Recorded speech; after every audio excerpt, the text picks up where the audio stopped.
Welcome everybody to a M8 Buford with a 12-shot missile rack that essentially fires a bunch of tungsten rods at Mark 7. Welcome to the Tier 10 M8 MGM-166 LOSAT, or the LOSAT, or the rods from God, or God's middle finger as I like to call it. At the moment of this review, however, this vehicle's guidance system is bugged, which means only the first missile fires. However, this means that the way to get past this is to simply press reload after you fire the first missile, and 8 seconds later, congratulations, you can fire again.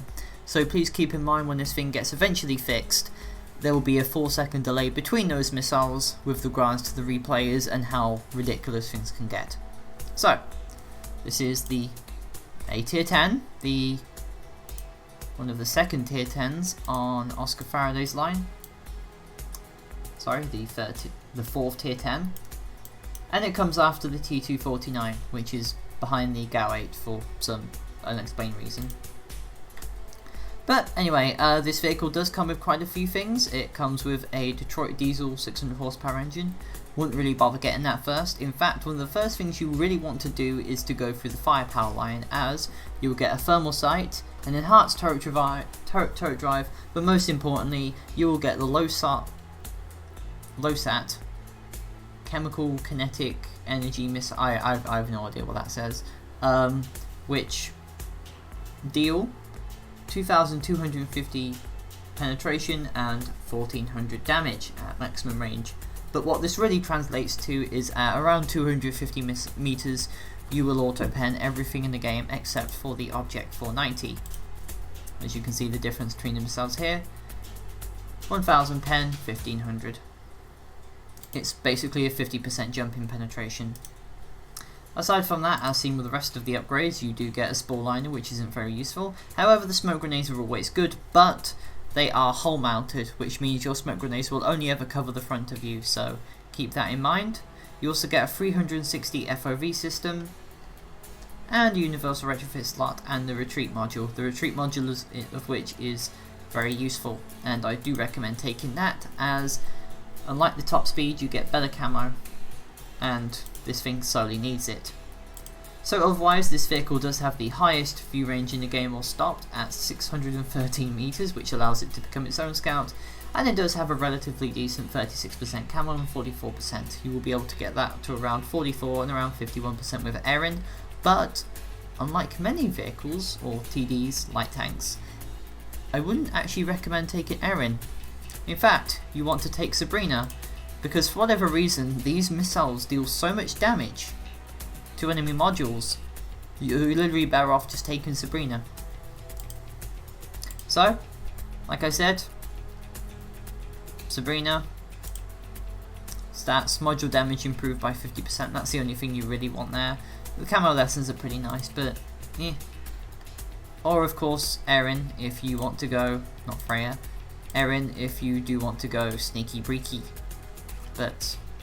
And while you won't get spotted, you will miss out on being able to deal literally hilarious amounts of ammo rack damage to people. Aside from that, there isn't really much to say. Standard TD loadout, optics, paint, telescopic lenses. I did take an improved gun breach to put down the cycle time from 4 to 3.5 seconds, and it gives you, with the workaround, around 7 seconds of a full reload from... you get it. Aside from that, crew skills, I chose acceleration off-road and smooth ride, and you do have a gunner, so turret traverse and sharpshooter. You could go with preventive maintenance. Now, I do believe this is a unmanned turret, so yeah, it's not very well armoured. It's going to get penetrated by everything, so I wouldn't really bother even trying to use it remotely as a TD, well as any kind of frontline unit. Aside from that, it's pretty nimble. 75 comms is now top speed, 0 to 32 of 2.3. It's quite light, but the whole traverse is pretty nice, and especially with the retreat module, or if you wanted to go with top speed, you will be able to bug out of places pretty quickly. And lastly speaking, this tank's sustained DPM is 9,464. Now, unfortunately, with the current workaround, the true number is a lot less, but Considering how fast this thing's missiles are, Mark 7, the fact you can pretty much auto-pen everything in the game bar one tank, you will actually be able to reach that DPM pretty fast and pretty well. And if you don't believe me, well, let's take a look at some tanks and see what it can penetrate. So 250 meters is the usual penetration gap where I would like to sit away from the enemy. Okay, you ready? 240 meters, 250, 284 meters. Congratulations, you can now pen the entire front of a Leopard of an XM1A3. Okay, that's just an XM1A3 Spitfire. How about a Challenger? Well, it's about the same really.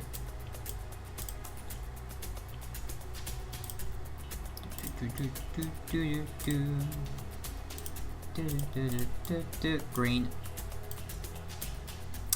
Yep. And 300 meters. Yeah. You can pretty much penetrate everything in the game except the Object 490, which still has the world's most ridiculous amount of armor. But of course you didn't come here just to see me talk about the stats. You came here to see some games where I absolutely slapped the shit out of enemy MBTs. And you know what? Let's have a look at those games. So, first game, Narrows.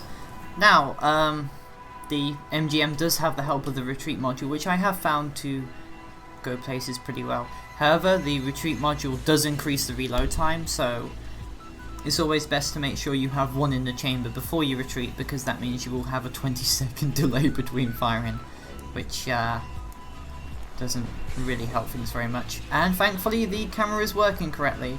Now this was before I had the Spore Liner, which gives 2220 hit points, and this can be a pretty aggressive place to go to. So as usual, there is Tank Sniper and Heady with me, and there's a Mat 4 Barak, and that is one hit right in the turret. Okay, that's a nice start to the game, isn't it? Oh, but there's way more than that one. Oh hey Excellent, how's it going? Hey, 900 damage. Oh hey, there's an Armada. Hi, how's it going? 1600. Now unfortunately, imagine this was with the 4-second reload time. Imagine. Unfortunately there's a Panzer guy in the way, but oh well. We're on 3000 damage already. Can we get those numbers up? I think we can. Oh hey Object, how'd you like that ammo? Oh, this is going just better and better and better. Now, the ERA on the Armada does actually work to some extent, but not as much as you think it would be. And unfortunately the Object is still mostly immune to the low sat shells, so if you do find these starting to populate your games, just take your Object out and everything should be fine, just as long as you don't expose your side armor to them. Same way, we're now on about 5000 damage done. But I'm not done yet. Now, you may have noticed that this vehicle does actually have hydromax suspension, which allows it to go down and up and tilt from side to side. This will usually help on steeper angles, but it still isn't really that helpful when it comes to the fact that the rest of the missiles just kind of flop about the place aimlessly. Now unfortunately you can't really, the teams are going a little bit south at the moment, even though I am in a low sat. Hey, I still need people to spot, right?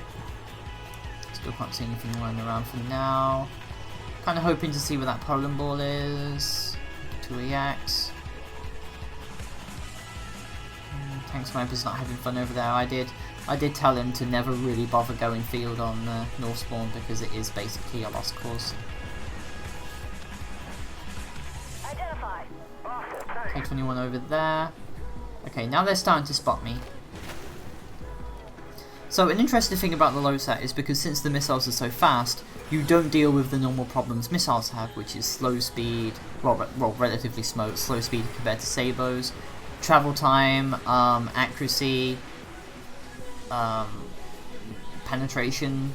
You still have to aim even in the most powerful missiles in the game. This, you don't really have to aim, to be honest.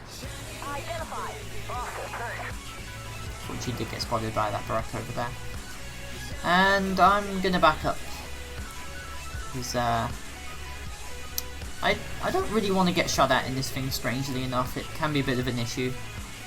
Especially when these things start to get more and more populated in PvP and where more and more people manage to use them. For the most part, I've seen about 4 other low sats in about 3 days of playing this thing. I literally played this for 3 streams in a row and I didn't really find any. They are more populated on Glops as far as I know, but it can still be a bit of an issue considering the fact that a lot of people don't really know the simple workaround is just to press that. Anyway, hi Axon1, how's it going? 1.2k, oh he's having fun, you trust me on that one. If you thought the Hellfire was good at deleting people, wait until you get this thing. Oh boy. You will be deleting people faster than dropping bombs on indigenous people. Hey, there's that object again. Oh, I only did 300 damage. Oh, and I forgot to say, even if this thing doesn't penetrate, it still does 300 to 400 damage, and module damage sometimes. It can make things extremely fun. Now, you do have to watch for that there, because that is the true aiming position of your missiles, which means they can and will smack into the ground.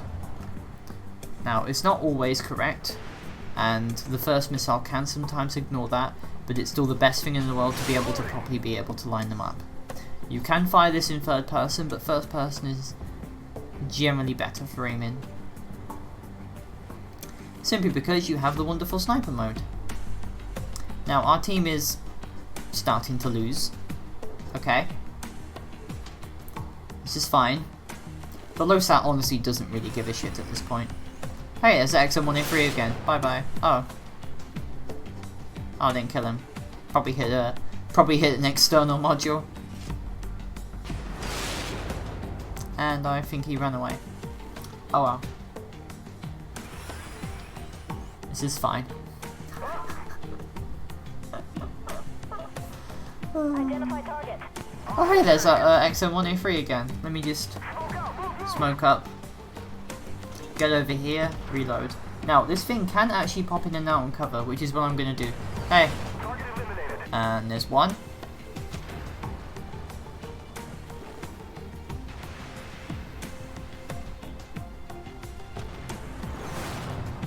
Oh, corner over there. T15, T14 over there. The T14 can be pretty amusing because it does have the ERA and the unmanned turret, but probably still wouldn't recommend it. But considering the fact it's one of the weakest, quote unquote, MBTs of the tier by object, it can be a bit of a difficult thing to go up against in low sat. Now, low sat does have a pretty big dead arc. This is usually about 100 to 200 meters in front of it, which I would not recommend going with, as the missiles are still missiles and they will happily careen into the ground, fly things, go where you don't want them to go. You know, usual stuff like that. So, an object is on 1100 health, they have an armada and a Poland ball running around. The question is, what am I going to do? Well, I'm going to delete the armada. Okay.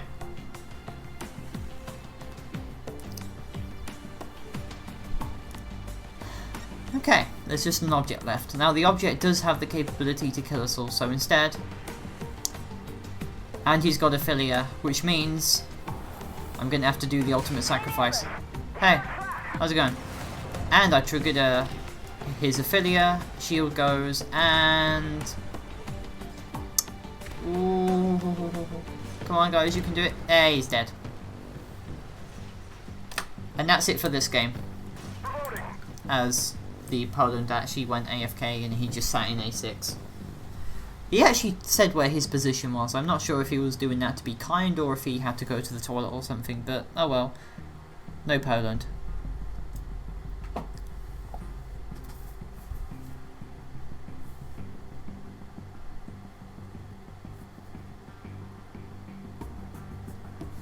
I've been disconnected from the server apparently, so we'll have a look at those post-game stats when I can get back. Anyway, you are looking at a absolutely glorious 9,000 damage done, most of which was simply pointing and clicking at people I didn't like. 10 modules killed, and one very unfortunate crew member on the object. Highest damage done, of course, well, except for their cornet, who actually had a really good game. So, 18 shots fired, 14 hit, 4 misses. Total potential damage done would have still been 9,000, which is good, I guess. Hello phone, how are you? I don't know. But yeah, and that fire on the object was pretty cool and all, and especially with Sabrina, that's nice. So, how about another game? Right. Hi and welcome to Cold Strike. This is one of the maps where things can go good, or they can go spectacularly wrong, depending on which side you are. Now, as you can see here, I did put the spore liner on, which does give me the wonderful 2250 hit points, which will allow me to take 2 shots from a T14 at best. Anyway, the usual places you want to go for an MGM is somewhere that's high enough. There's next some money free over there. Hey dude, how's it going? Now unfortunately that was a pen on one of the exterior modules, which unfortunately would have made that would have probably been a really good shot to do. X1A3 again. He does seem to be quite paranoid now. Don't worry dude, to be honest I'll be pretty paranoid in this as well. And he's going to keep popping in and out and cover as much as he wants. It's not really going to save him though. Anyway, I corner it. Now you can see there the Hydromax suspension can be a little bit awkward to use. There we go, much better. It's that whole thing about making sure that the things are lined up, otherwise you'll be discharging your load into the ground faster than a convict in a shower. Hello XM1A, sorry, hi T14, you doing okay? You know what, I think he's still tracked. Let's make this substantially worse for him. Remember, with a 4-second reload, this man could have been deleted even faster. Anyway, that's a nice sort of 4,000 damage done this game so far. Unfortunately, that XM1A3 is blocking my shot, and he's gonna die. I think he is. Hey! Boop. It's absolutely beautiful, isn't it? Brings a tear to my eye.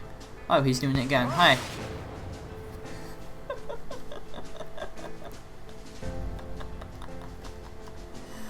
Not any other vehicle in Armoured Warfare can do that to the front of MBT turrets. Sure, you have a higher burst damage with the Hellfire, the Cornet or the AFD-10, but they can't do that kind of turret penetration that the MGM can.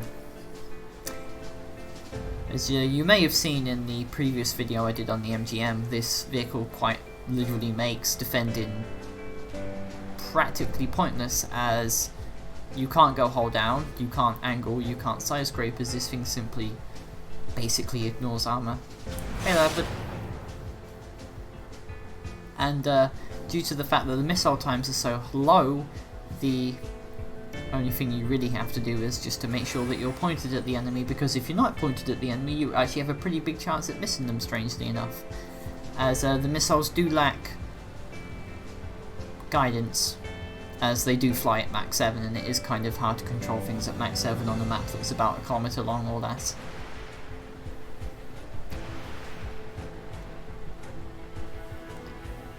Put it over there. Oh well. Unfortunately, we may have to... Now this is one of the bad points of the MGM, is that even though it is probably the most powerful vehicle in the game and has extremely high everything, it can still be a pain in the ass to use. We will discover this in a few minutes, as, well, like every other tank in the game, you're still pretty reliant on your teams, so, you know, things can still be a bit of a pain in the ass with those two Sphinxes over there. Now, the Sphinx and the Cornet can be a pretty good counter one of these. They will be able to fire their missiles off and cut it pretty quickly, but then again, this is basically a Buford with kinetic rods, so you get what you pay for, really. Now, not much else is going to go on here. Fortunately, I'm going to show you the absolute bad part about using this, and it's the fact that I always have a habit of forgetting that my smoke is actually front mounted, which means You can't run away from the enemy,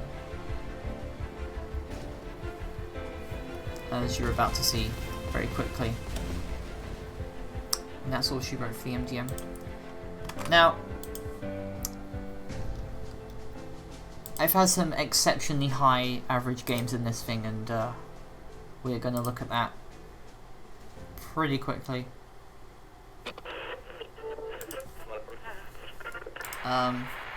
Once I figured out the workaround, my average damage went from being able to do about 3,000 damage to around 4 to 5, as you will see on the history bar.